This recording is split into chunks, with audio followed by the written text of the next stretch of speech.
Venkateswara gold తాకట్టులో ఉన్న మీ బంగారాన్ని విడిపించి కొనబడును.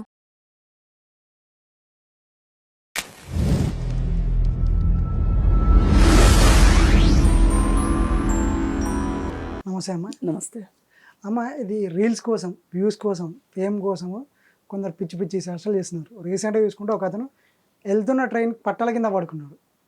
సో బై మిస్టేక్ అయి బతికిపోయింది కాబట్టి ఏం కాదు, కానీ ఏదైనా అయితే వాళ్ళ ఇంట్లో వాళ్ళ పరిస్థితి ఏంటి, సో ఎట్లా ఉండు అసలు, ఇట్లా ఎందుకు చేస్తారు అనుకోవచ్చు.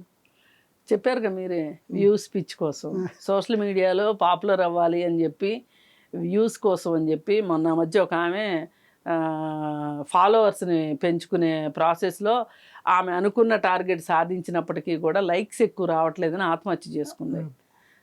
అట్లాగే ఇప్పుడు ఇతను వెళ్ళే రైలుకి ముందు నుంచొని నన్ను తాకు అని చెప్పి నుంచున్నాడు.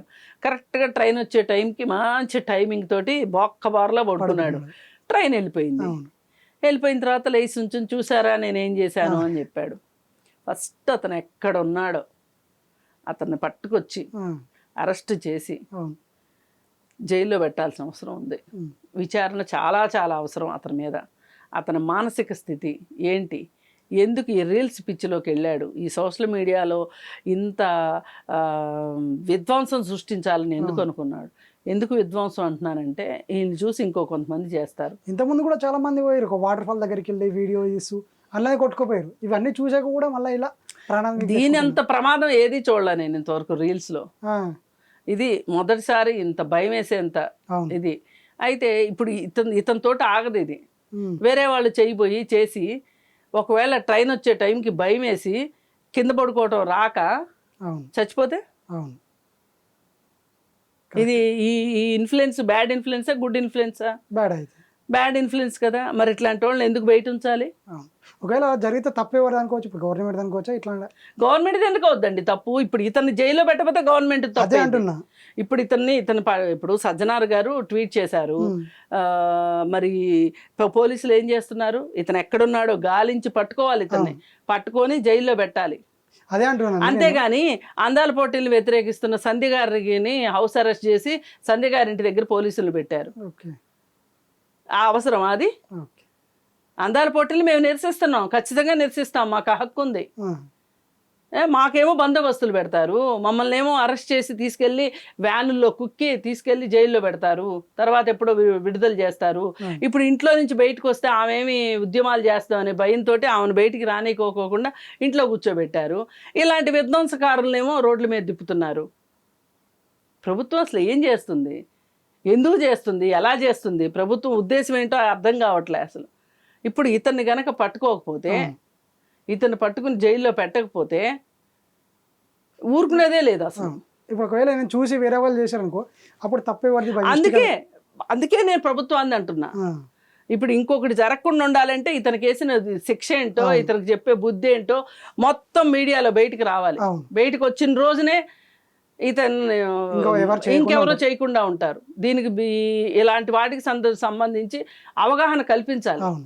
ఈ అవగాహన కల్పించే విషయంలో ప్రభుత్వం చాలా ఫెయిల్ అవుతుంది. సరే అది పక్కన పెట్టి ఈ రోజు ఇప్పుడు ఇతను దొరికాడు, రెడ్ హ్యాండెడ్గా దొరికాడు. ఇతన్ని ఖచ్చితంగా అరెస్ట్ చేయాల్సింది ఇట్లాంటి వాళ్ళని, సంజయ్ గారు లాంటి వాళ్ళని కాదు, అందాల పోటీలు వ్యతిరేకిస్తున్నారని చెప్పి.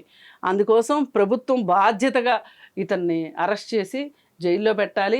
పైగా ఇతను ఒక కేసు స్టడీ కింద చూడాలి అని చెప్పి నేను కోరుకుంటున్నా. అసలు సోషల్ మీడియాలో ఎందుకు ఇట్లా పిచ్చోళ్ళు అవుతున్నారు, ఈ పిచ్చికి కారణం ఏంటి, ఈ పిచ్చికి పరాకాష్ఠకి వెళ్తే తర్వాత పరిణామాలు ఏంటి, అసలు ఇలా సోషల్ మీడియాలో ఈ విధంగా ఇట్లా చేసుకుంటూ పోతే అసలు వీళ్ళ జీవితాలు ఏంటి, వీళ్ళ బాధ్యతలు ఏంటి? బెట్టింగ్ మీద అయితే ఎంత ఫోకస్ చేశారో అదే విధంగా దీని మీద కూడా ఫోకస్ చేయాల్సిందే. అదొక రకం విధ్వంసం, ఇదొక రకం విధ్వంసం. అందుకని ఏ విధ్వంసాన్నైనా మనం చూస్తూ ఊరుకునే ప్రసక్తే లేదు. సమాజం బాగుండాలి, యువత బాగుండాలి అంటే గనక ఇతనికి బుద్ధి చెప్పాల్సిందే, ఇతనికి చికిత్స చేయాల్సిందే. ఈ కేస్ స్టడీని బట్టి ఈ లక్షణాలు ఉంటాయి, ఈ లక్షణాలు ఉన్న పిల్లల్ని తల్లిదండ్రులు గమనించుకోండి, జాగ్రత్త చేసుకోండి అని చెప్పి ప్రభుత్వం చాలా ప్రచారం చేయాల్సిన అవసరం ఉంది, అవగాహన చేయాల్సిన అవసరం ఉంది, దీని మీద అవగాహన కలిగించాలి సమాజానికి. అందుకని ఇప్పుడు అతను ఎక్కడున్నాడో పట్టుకుని అతన్ని అరెస్ట్ చేయాలి అని చెప్పి, అలాగే సైకాలజిస్టుల ద్వారా అతని మనస్తత్వాన్ని విశ్లేషించి ఎందుకు ఇలా అయ్యాడో మొత్తం అతనికి సంబంధించింది మొత్తం గమనించి అవును, అతని ప్రాసెస్ ఎందుకు ఇలా అయ్యాడో చూసి మైండ్ సెట్ ఎలా ఉంది, మైండ్ సెట్ ఏంటి అసలు ఈ మైండ్ సెట్ తోటి ఉంటే నష్టం ఏంటో అవును. అవగాహన కలిగించాల్సిన అవసరం ఉంది.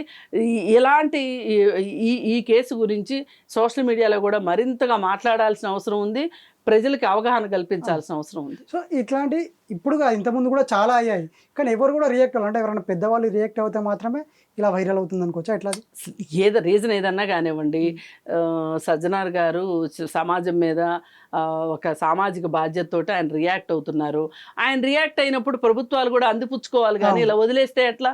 అసలు ఇప్పుడు దాకా అసలు ఏమన్నా చర్యలు చేపట్టారా లేదా చూడాలి. అది అప్డేట్ కూడా లేదు, అప్డేట్ కూడా లేదు అతని మీద. ఖచ్చితంగా అసలు అది ఏ ఊర్లో జరిగింది, ఎక్కడ జరిగింది, ఎవరైనా సరే దాన్ని బయటికి తీయాల్సిందే, తద్వారా సమాజానికి అవగాహన కల్పించాల్సిందే.